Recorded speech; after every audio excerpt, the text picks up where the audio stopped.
welcome back to another episode of Harmonizing Histories, Black Art and Identity. My name is Dr. Joseph Smith. I am an assistant professor in Africana Studies, and today I have with me Dr. Father Brown. That's a beginning. It sure is. It sure is.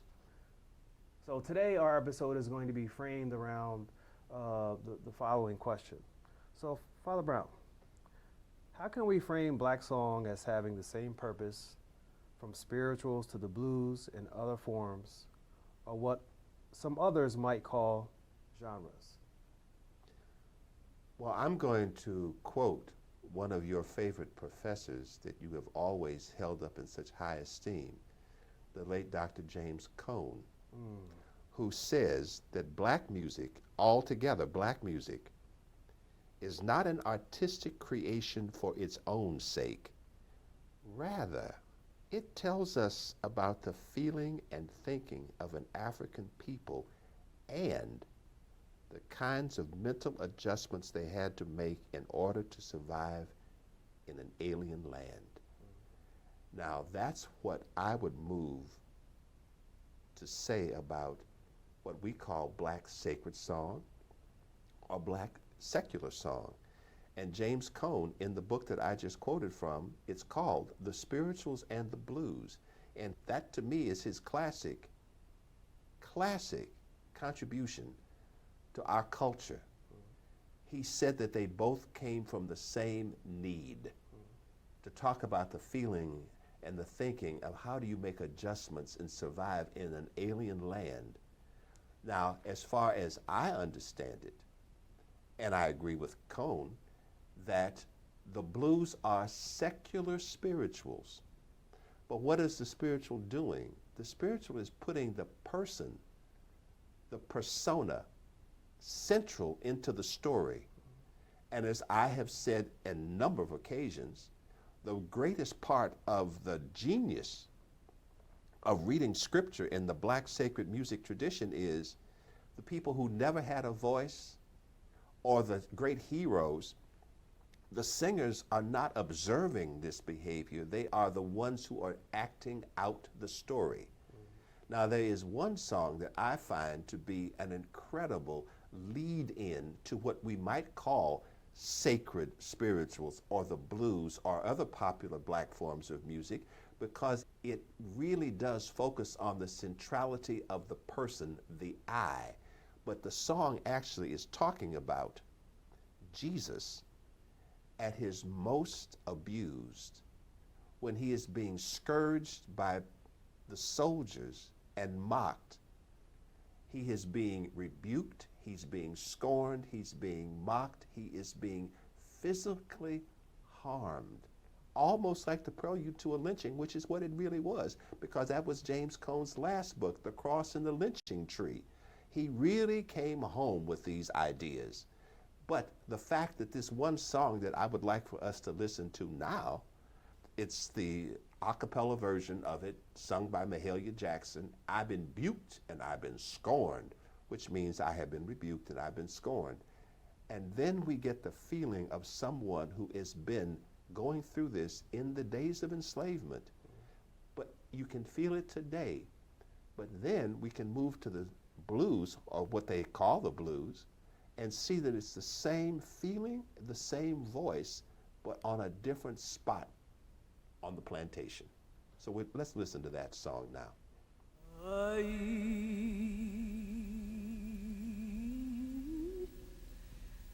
Been a bugler night, been scorned.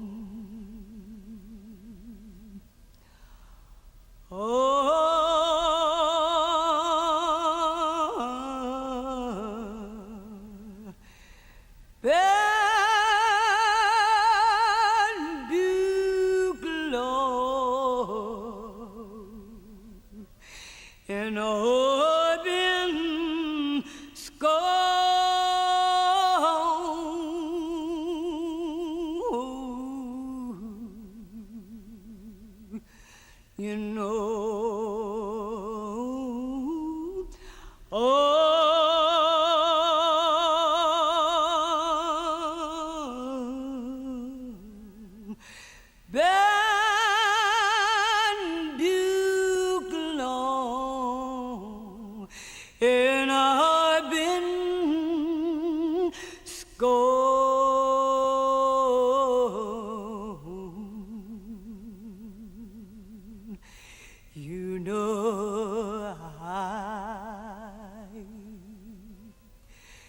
been talked about.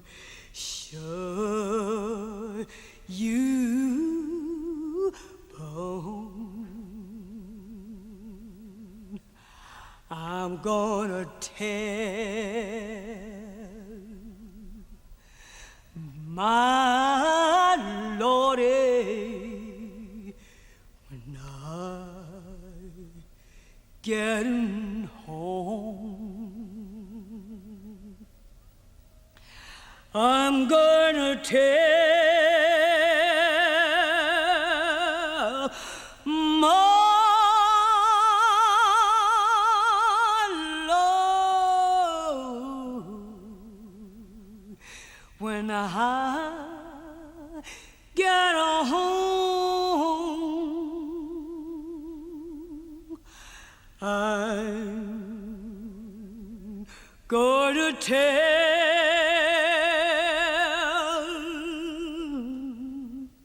my Lord when I get home. Just how long they've been treating me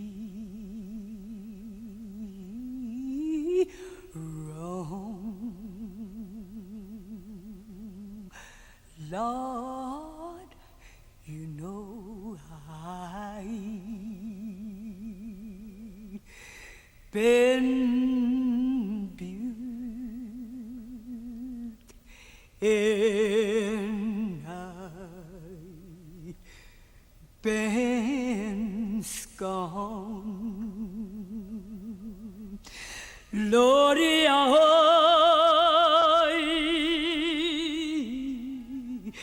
been abused and I've been scorned.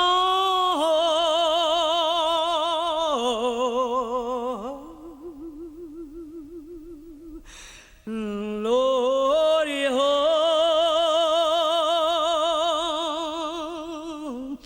been buglow and I've been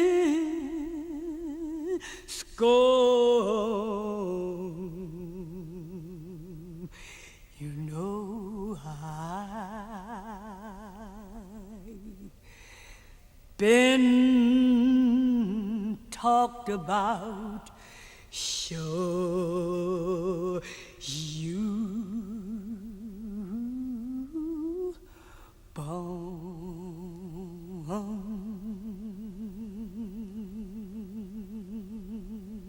As you can see from the way Mahalia Jackson performs that song, the song is structured like a blues song that we know when we hear the word blues.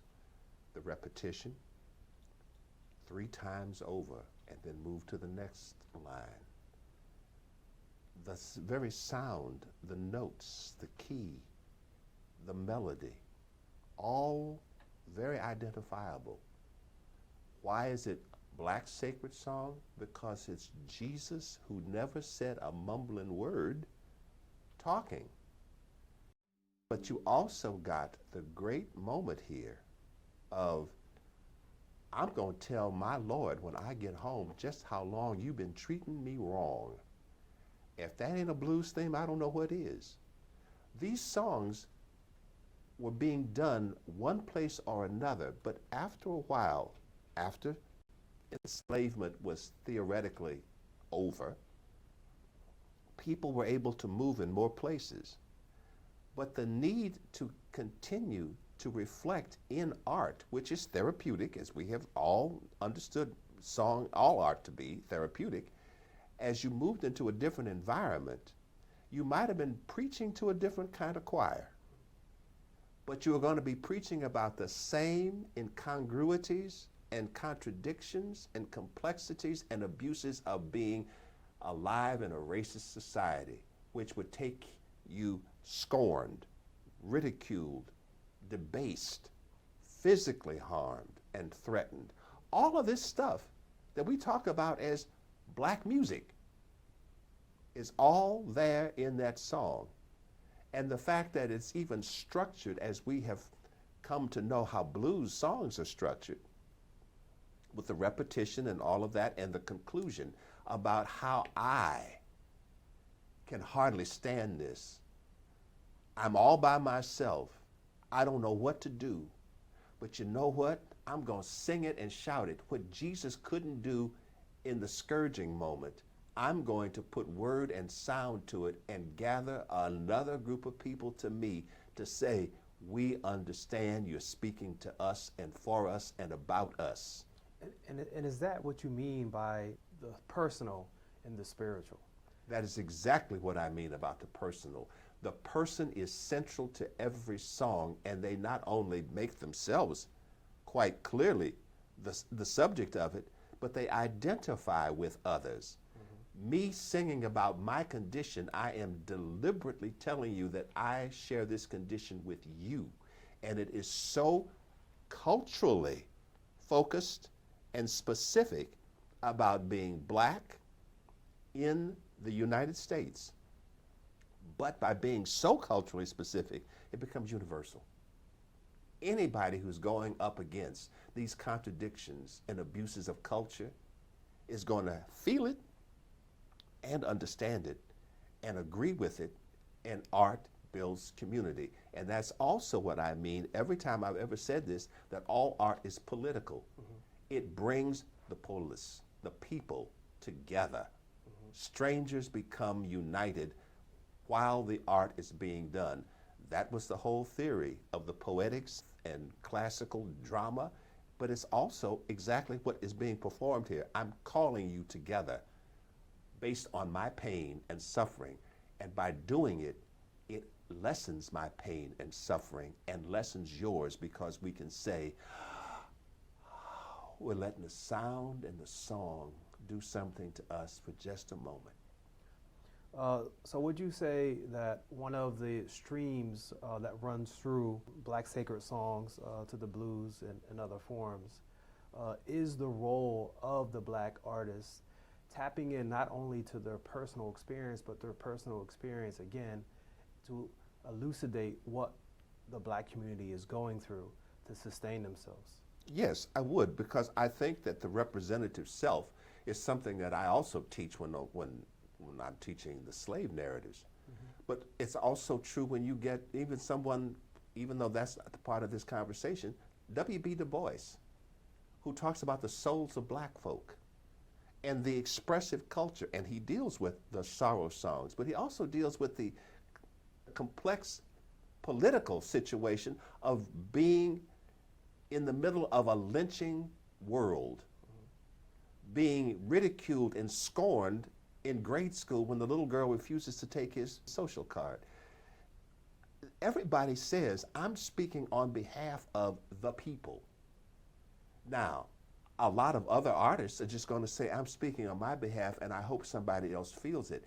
Consciously, black art, black song is deliberately, consciously, intentionally saying, I am representing my feelings naked and raw because I know that's what you're going through. And that builds community. Yes, it's totally on purpose. Could you provide us with an example of where we can see this in blues music? I suppose I could. You could probably pick any song at random, no matter who it is. As Henry Townsend says also in that passage from James Cone, the blues is the truth, wherever it is. Now, the song that I'm thinking of right now, because it's another great, iconic black female voice, which I think is always important to be talked about in this, because we don't always understand that the gender is not a boundary in black art, even though it might be somewhat separated in American art, gender specific, but we can't get around somebody like Bessie Smith. And since where we are sitting in this region is all about the place where the Mississippi used to flood all the time, I think one of the great songs is, and besides that, I just like the song, is Backwater Blues, because it takes the same notion of I am by myself, I am completely crushed by life, by nature, but I'm gonna sing about it. And that's exactly what Bessie Smith does in Backwater Blues. So why don't we just listen to it then?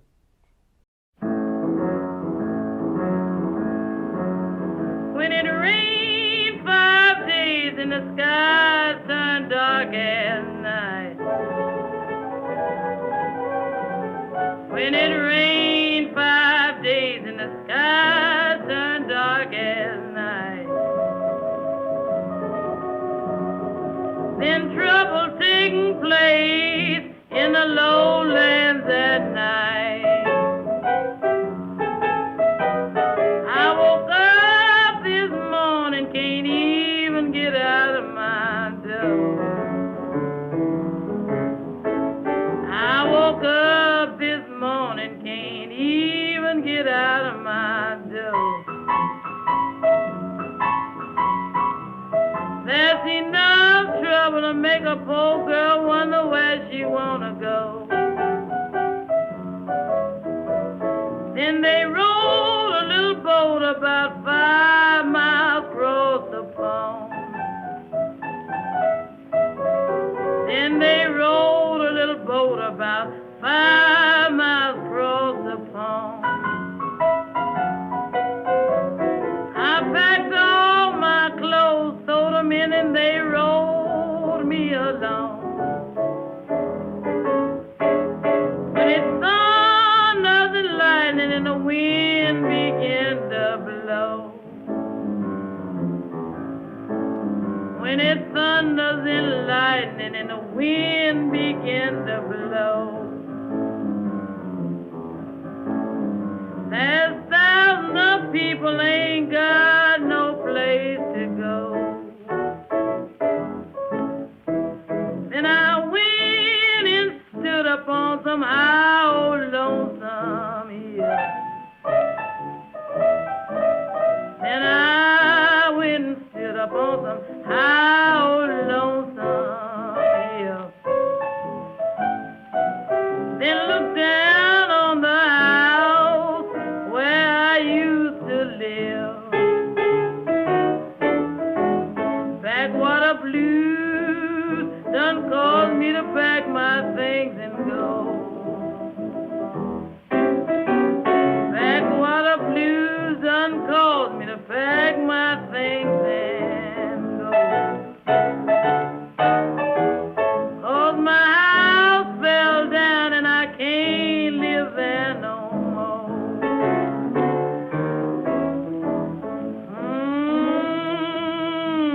I can't move no more.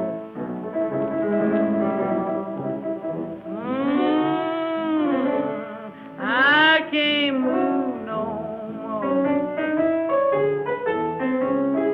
There ain't no place for a poor old girl to go.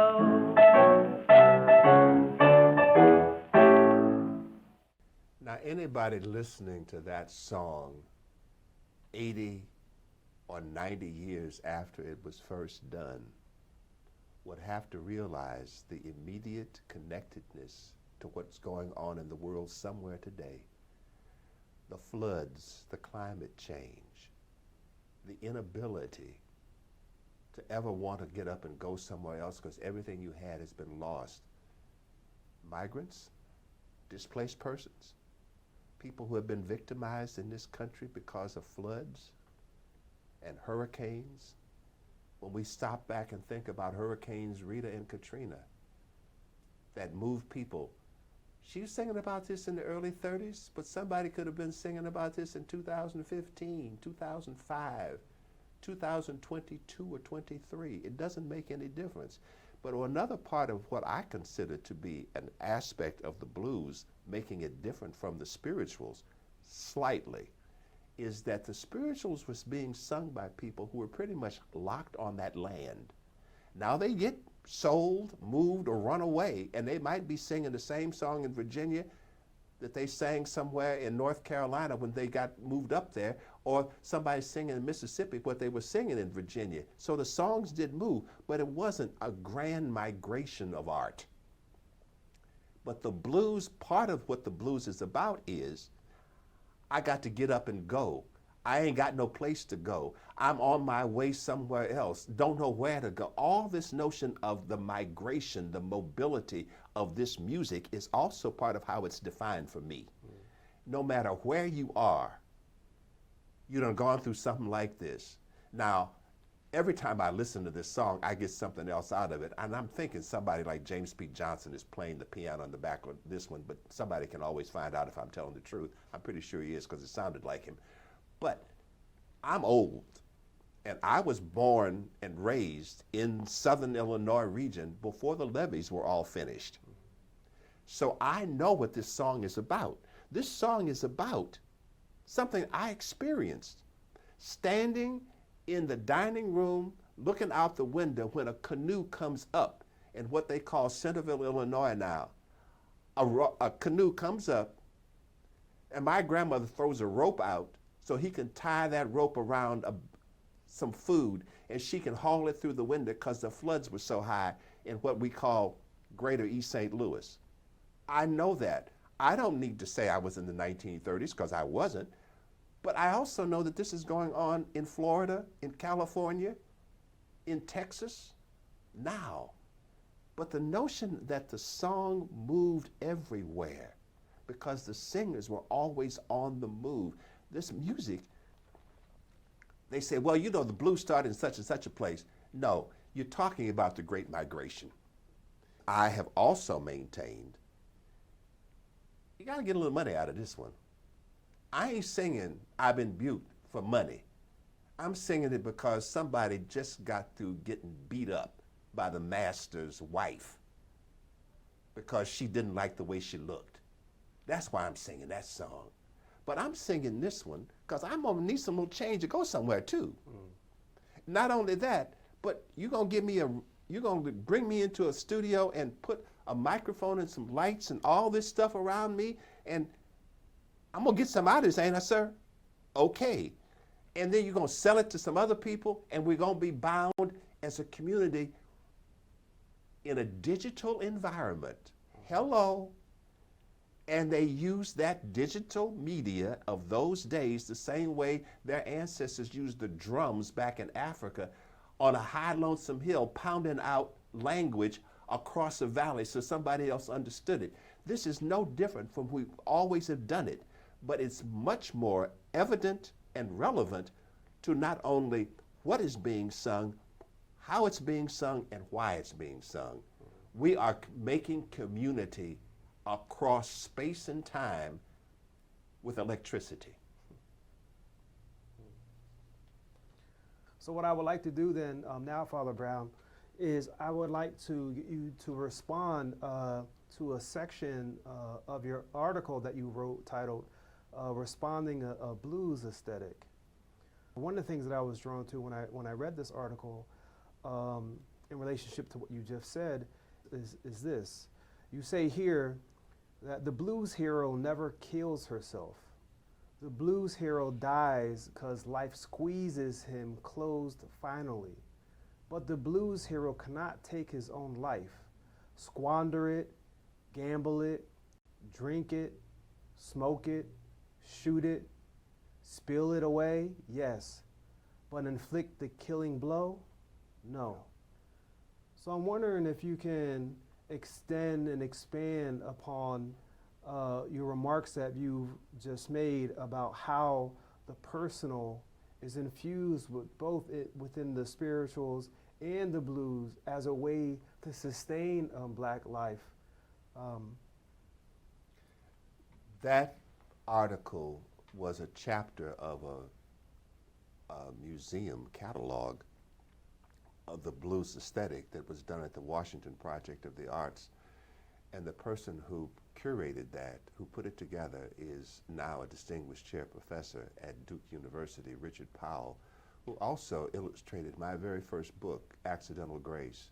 He turned that book into something that looked like a medieval manuscript by illustrating around the first letters or the borders of a page. And he was working after he left Yale to go down to the Washington Project of the Arts, and he brought together some incredible people. And he said, I want you to write something for it. And one of the things that has always bothered me, and we've talked about this already, is that the outside world defines the terms in ways that always put black people as less than whatever it is. Well, you know, Toni Morrison was a great writer, but she learned so much from this writer and this writer and this writer. No, she was actually teaching them. Why is it we always come up to, or nearly come up to, the standard, when as a matter of fact, in American culture, black art has been the standard because it's a world standard. And what I was talking about there was Billie Holiday. Lady Sings the Blues. Badly cast, but that's okay. It talks about her with all of her problems, all of her addictions, but not really about the people who started her on those addictions or the people who abused her from the time she was 13 years old and had to go to work on her own. We don't ever hear the story from Billie Holiday's point of view, but we hear it from her music. And when she died, I knew all about it because I had grown up listening to her music. And the point was, she was off drugs. She didn't die of an overdose. She died of the mistreatment of the last 30 years of her life. She did not kill herself, but the way we always want to hear it is, these are the tragic people. Something happened to them. They just couldn't manage it. But the songs are always telling us, I'm going to sing myself through this. And no matter what you did to me in the dressing room, I'm going to get up there and perform myself until there ain't nothing left. Yeah, I got problems. We all got problems. But don't say that the problems that you have inflicted upon me, I'm too weak to survive them. I'm not too weak to survive them. Something's going to kill me, but everybody dies. But in the meantime, in my last breath, I'm going to sing something that lets you know I'm defining me in spite of you. And that's what that whole piece was about. And my attitude is, again, I didn't know they were singing the blues, but I knew that when my one grandmother was not happy with what was going on in that house, she started singing in the kitchen. Now, since you read something that I wrote long time ago, I'm going to read a passage, just because you done got me all hepped up now, about something else, about where the blues come from. Hold on here just a second. Old people. This is something that I wrote for a book, that somebody wanted me to do a chapter of a book on spirituality and literature. Black spirituality and literature I was supposed to write, and I wrote this about hip-hop music because I don't see any difference, again, from, getting the old way of getting the 2 or 3 turntables and doing them like there were 3 African drums and then talking over them. That's the same thing they were doing in the other country. But this is what I say here. I ain't going to read everything because I'm just going to read it.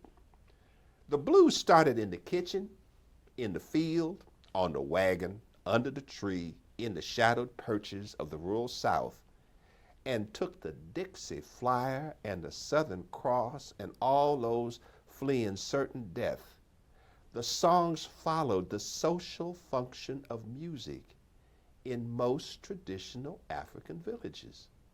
They were instructive, moral, even moralistic, entertaining, effective pedagogy, and they were artistic products created and appreciated within aesthetic principles. They were all of these things.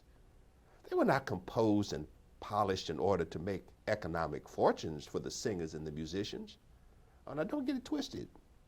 is more than just a notion of somebody wanted to help out with a little change or a meal or someplace to flop or someone to whatever. But the social utility of the production of art was still communally determined and shaped. Swing out, my brother. Sing it, sister. And the minute you're doing that, I'm feeling better. I came in here for a drink and for you to make me feel healthy. If you want to go home with me tonight, well, that's another whole story. And if you wanted me to go home with you, that's really another story. But the song got us in here. Yeah. And that was the whole point of it. The blues are not about I am depressed. The blues are about I started off depressed, and I looked at y'all, and I know you feeling it too. So by the time I get through with this, we all gonna be a whole lot better off for it. And I think that really did get on the Dixie Flyer, the Southern Cross, or whatever, and the migration took it everywhere, which is one of the reasons why all the big producers decided to exploit this music, because down deep, if you're human, you're gonna feel it. Now the difference is, are you going to exploit it in a way that is disrespectful or take advantage of it in a way that is respectful? Too often that music, and God knows August Wilson, another one of my heroes, certainly proved that point in Ma Rainey's Black Bottom. We are continually telling the story. No matter what I feel, you're going to take advantage of it, and I'm going to be standing out here looking at you like, that ain't all I got, but that's all you gonna get. Fair enough. Is there anything that you think that we left out of the discussion that you would like to highlight for the audience? I want to say again that little slip of a quote I made, that the blues is the truth, but so is black art. It has always been done for people, not for some grant or some prize or some patron. That's compromising it. I have no shame of dancing my life in public. And if I can do that and make you happy and make me happy, then I think I'd have done what I was called to do. But the other point I want to make is this. It goes all the way back to that circle of the drum dance. And if we understand that, we will also understand why black culture is so resilient that you cannot erase it.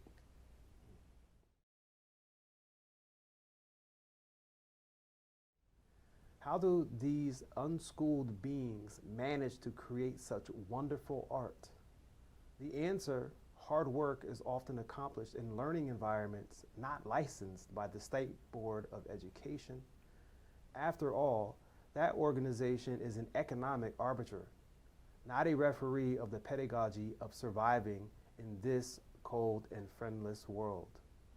How often does the amount of schooling have a direct correspondence to the amount of money given or received for a piece of wonderful art?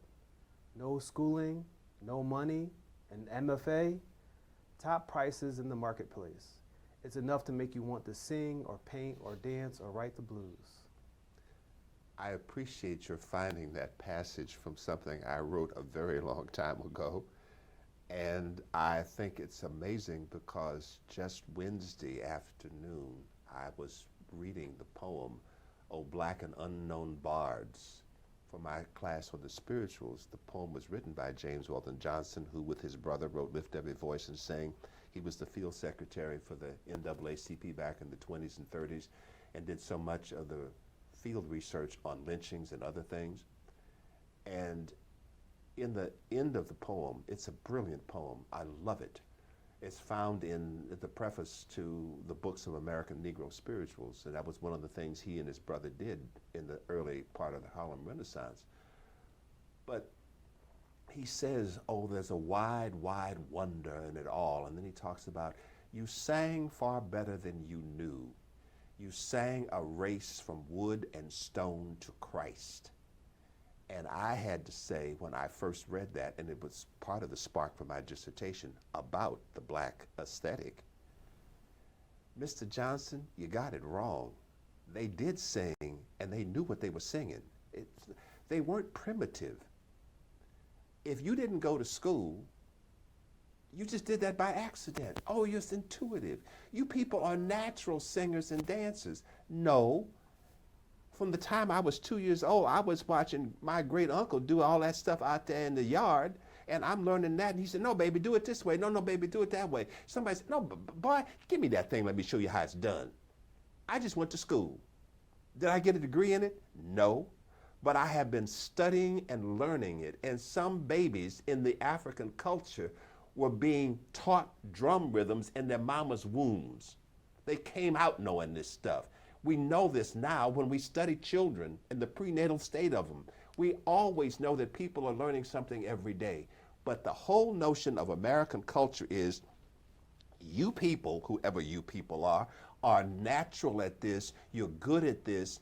Oh, look at him, he's a natural athlete. No, he spent 6 hours in the gym and he's been doing this 7 days a week. He ain't no natural. He just made it look like he was a natural. I can improvise for days, but I've been practicing it. If you were going to survive my family's atmosphere, you better know how to jump right in with 5 simultaneous conversations going on, and you knew that my mother was in the kitchen getting ready to hit the button and drop the mic on everybody in the living room. That's how we learn stuff. So I didn't have to go to school to learn how to write poetry. I just had to listen to people being creative with their language. The jokes, the double meaning, the little sly sideways signifying. All of that stuff, you grow up knowing it. And you grow up, and when you start to practice it, you wind up being told whether or not you're any good at it. That is as incredibly an intense learning experience as anything, but we're never given credit for it because we did it outside of the standard spaces. And I've found that to be exactly what this whole blues aesthetic is about. The philosophy of making art, the aesthetics. I want to make that which is pleasing to me. Alice Walker, in her great short story, Everyday Use, when this woman's got 2 daughters, one goes off to New York and finds out exactly how expensive folk art is and comes back trying to get one of her mama's quilts. And her mama sees right through it. You want to take that thing and spend how much and buy and sell it for how much? No, I was made for everyday use. That's going to stay on your sister's bed. Yeah, but my grandmother gave me 2 quilts. I'm the only person in the family who ever got 2 of her quilts. Because she said, you are so important. I want to wrap you in my culture. They didn't just learn that by sewing scraps together. When you start to look at the quilt making and you start to look at the non-synchronous ways that people weaved fabric in West Africa, it's non-symmetrical. It's supposed to be asynchronous. All of this stuff is going on. They're doing it down here in Gee's Bend, Alabama. Guess what? They learned it. They learned it. And we don't give ourselves in this country enough credit for what we were able to do. And we were able to do it to go back to the spirituals. I don't care what you say about me. Ain't no grave can hold my body down. You can call me anything you want to, but I know I'm a child of God. Trust me, I'm better than what you think I am. Thank you again, Father Brown. And that concludes another episode of Harmonizing Histories, Black Art and Identity. Thank you for joining us. Thank you for doing this with me. Thank you. Thank